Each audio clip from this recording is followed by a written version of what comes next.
So where are we at with Ultra Instinct now? I think we might be starting to get a rough idea about what we can expect with this particular form. And it's actually things we've seen before, twice in my opinion. I was sort of inspired by Geekdom's video on the topic, but I wanted to add my 2 zenny to this particular debate. Let me show you my working. So if you're familiar with Geekdom's video, you would have seen this particular screenshot right here. Goku has finally awoken his true Ultra Instinct. Quite clearly, this has been a long time coming, since the beginning of the arc in fact, when we were saying, Mastered Ultra Instinct? Oh, that's just at the beginnings of Ultra Instinct. Oh, you're relatively weak, Goku. This could be, as indeed has been said and speculated, the beginnings of understanding where Goku is in terms of his power. Despite the walk back in Goku's position within this saga, this is now, I'm thinking, this is somewhat acceptable. And this all got brought up in the recent article, which was from Dragon Ball's official website, which is actually a really good and well put together website here. This was announced on the 21st of July. Just a summary of what Granola, the Survivor Saga, was all about. So maybe some people who may not necessarily have been reading it on the monthly. This is just a quick summary of what we've been missing, some key screenshots here. Yeah, we got this really funny shot of Ultra Ego Vegeta just kind of like doing the curb stomp right there. Got a little bit of Muesli right there, and of course Bardock and Monito fanboying over Bardock because he's quite clearly the leader of the Bardock fan club. Gas when he's full power and at peak. This being one of the best parts of the actual battle is that Goku was actually being a team player and stalling for time. Then there's more fights in Bardock, because you have to have more Bardock naturally. Attacks, flashbacks. Now this is where things got really interesting, with Goku's finally woken his true Ultra Instinct. There you go. So you just think, well, wait a minute. True.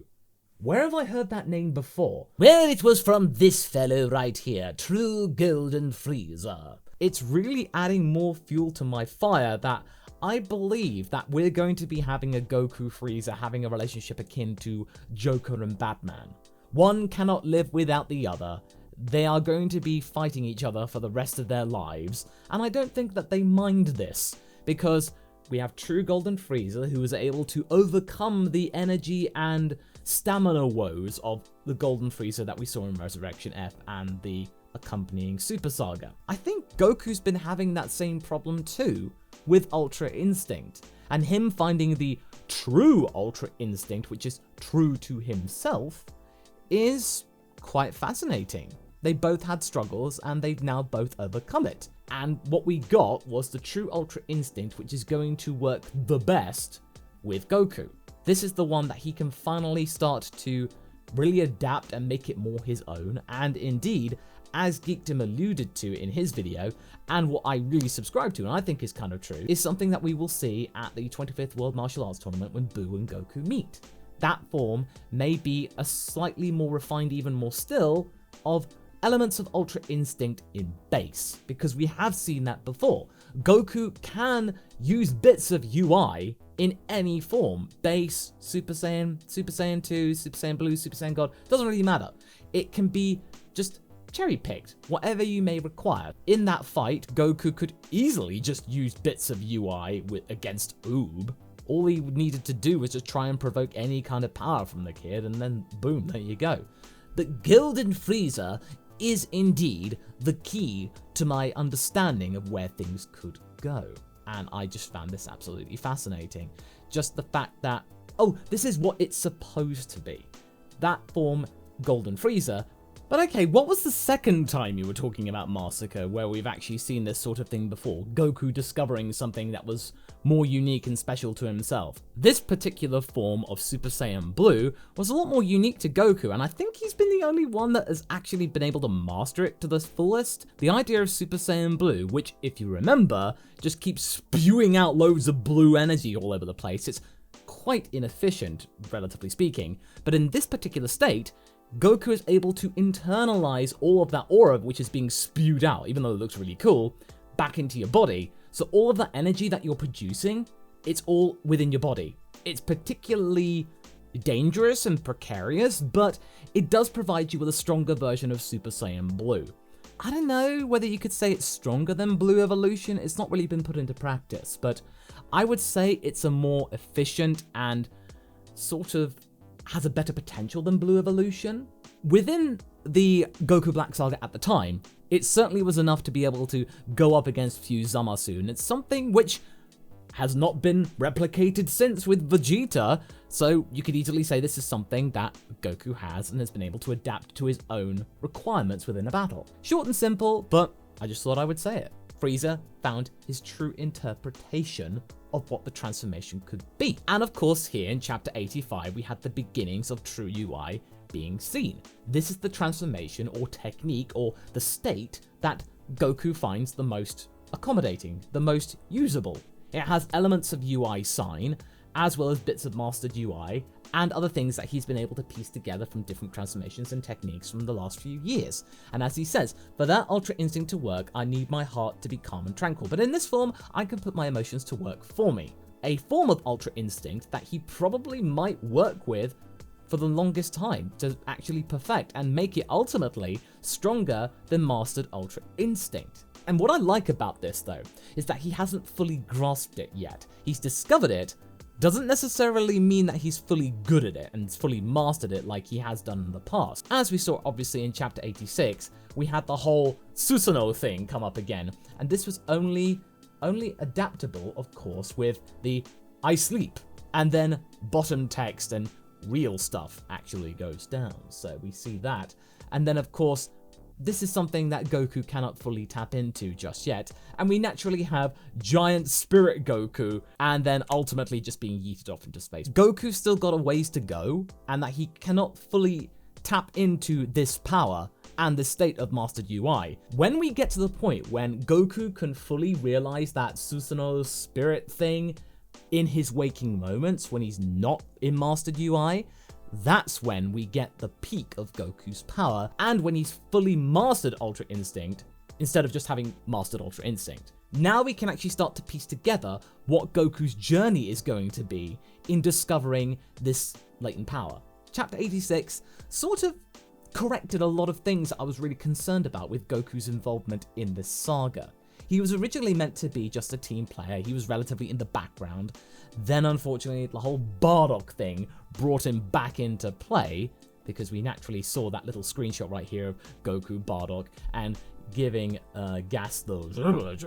And like I say, it all goes back to Frieza. That's what the transformation or technique is intended to be. It's the true scope of that power, as well as the user being true to themselves. With Frieza, this was sort of more of a unique power, and I keep saying it, Golden Frieza was quite clearly made up by Frieza to mock Super Saiyan, as in, oh well, you can go golden, look at me, I'm golden too, you're not as special as me. Mastered Ultra Instinct will not be really there until we have moments when Goku gets knocked out, so this is almost like the last gasp power.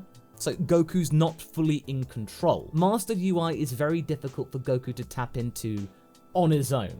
He needs to be knocked out or have some kind of stimuli to really get him into that state and then go from there. But this is something I really, really like. It shows that Goku, he's not finding this power as easily as he thought he would, and what we can expect going forward and where the goal is going to be. It's going to be, once you get that giant spirit version of Goku in your true UI state, then you fully got it. This is where I think Whis was trying to get him to go in terms of his Ultra Instinct adventure.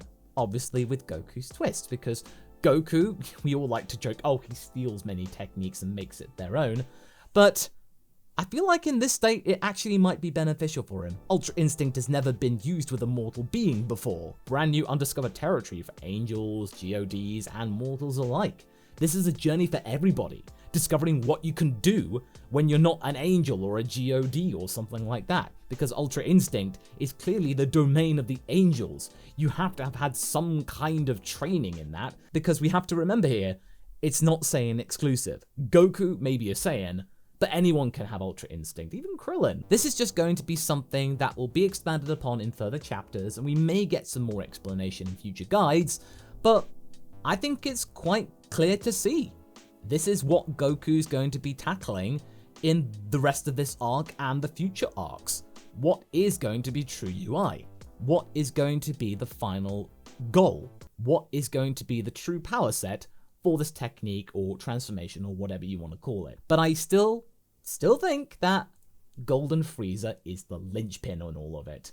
I know I may be repeating myself, but it just has to be said. True Golden Frieza's path is completely identical to Goku's true path. He is trying to discover a power that will work for him the best, and then refine it, make it more efficient, and then ultimately have all the power sets of Mastered Ultra Instinct in that form, because quite clearly Mastered UI, it's all very well and good, and sure, it may be stronger, but it just doesn't work for Goku, and Goku knows it. So he doesn't want to be just chasing after something that he may not be able to fully master.